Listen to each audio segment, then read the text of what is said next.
Welcome to Not Milk Never Milk. Subscribe if you're lactose intolerant.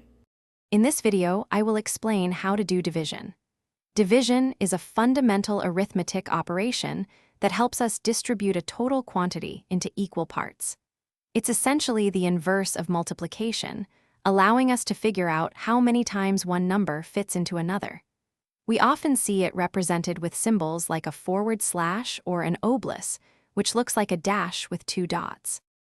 To master division, it's important to know the key terms. The dividend is the big number you are splitting up, like 25 apples. The divisor is the number of groups you are making, perhaps 5 friends.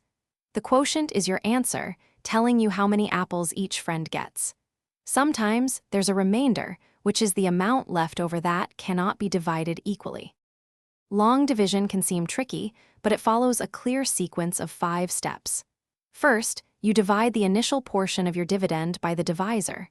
Next, multiply that quotient digit by your divisor. Then, subtract that product from the part of the dividend you just used.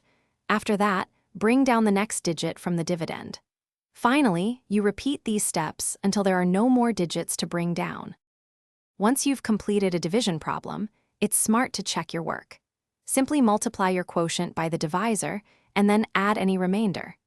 This sum should perfectly equal your original dividend.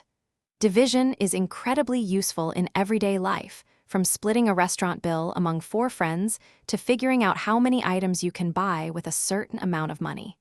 It helps ensure fairness and equal distribution. Thanks for watching. If this was helpful, leave a like and consider subscribing. See you next time.